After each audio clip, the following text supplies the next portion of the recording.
out if somebody was working with the Russians who's involved in the administration. So Chris Hahn, is that wise, do you think, politically at this point? Look, I think that Democrats are not going to win on this issue. I think they've got to find a million other things to attack the president on and plans for their own going forward. I also think it's very important that the entire nation see the entire report. And I think for the president's sake, he would want that to come out sooner rather than later, just in case there are things in there that might be embarrassing to him. It's better for it to come out now with 18 months before the eleem than for it to come out, say, 10 days before the election. Yeah, well, he has said he wants it to come out, so I assume it will, yeah.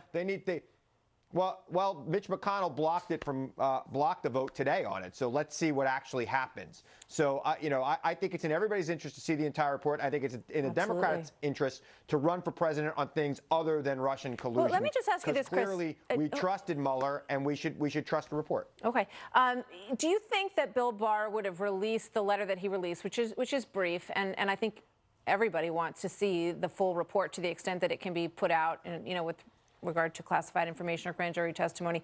But do you think that Bill Barr would have released the letter he released if it didn't accurately represent what was in the Mueller report? Do you think he would have done that? No, I don't think he would have. I think that was Chris, and then we'll go to Marc. Look, I think that his letter was not fully in. Look, it was a 2-year-long study, and it was a 2-day review. So I think we need to see more of it. And I don't think it was completely inaccurate, but there are things that might be missing from it. That's what I'm saying. All right, Marc?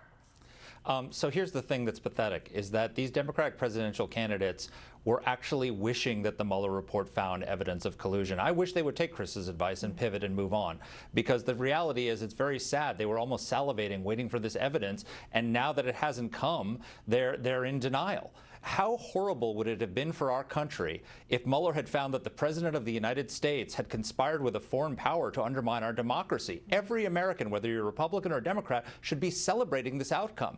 Even if you don't like Donald Trump, you should be able to be happy that the President of the United States didn't conspire with Russia. And there seem to be people, the Democrats can't seem to make that pivot and show that celebration. You showed those headlines from the Washington Post that Britt had tweeted out. The Washington Post and the New York Times put on their banner headline, "There's no collusion." Where are the Democrats saying that? There's nobody out there saying that. And so they can't let go of this false collusion narrative, and it's time to move on. It raises a very good point, Chris. Do you think that a Democrat in the very large field that exists right now of the potential and the existing Democrat candidates, do you think that one of them would really set themselves apart if they came out and said, look, this is a good day for America. Let's all agree on that. We don't want the White House to ever be compromised by a foreign government, of course.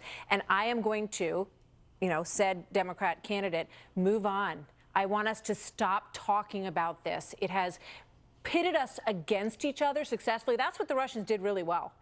They pitted us against each other. We have been tearing each other down for 2 years. So do you think that a Democrat candidate could actually survive and maybe succeed if they said that and asked the rest of them to put this behind us, end the investigations, and move on? Well, look, I don't think you got to end investigations to other things, but clearly on the Russia side, the report said there was no conspiracy by the president or his campaign. We have been saying for 2 years that we're waiting for the report. Well, we got the report. Now, my caveat is I want to see the entire report, because even Barr's letter says it doesn't fully exonerate the president on a few things. So I think we all need to read it, take it in, and accept it, and then do what we can with what we're accepting it. And I think that the way you're going to win in this country is not by just collusion. By the way, even if the report said there was collusion, but there was not prosecuted collusion, Democratic candidates running for president, we're going to have to run on more than that, because really you're running for 5% of Americans that can be convinced. Most Americans are dug in on this issue one way or the other, so it doesn't really matter. But look, it's a low bar to say that this is something we should be happy about, but it is something we should be happy about. I did not want to see the president of the United States fully compromised by the Russians. And I don't think most Americans do either. And I think most Democrats and Republicans and independents feel the same way about it. I think there is going to be a point in time where candidates have to accept it and run on something other than this. Gentlemen, thank you. Great to see you both tonight. Chris Hahn, Marc Thiessen, thank you guys.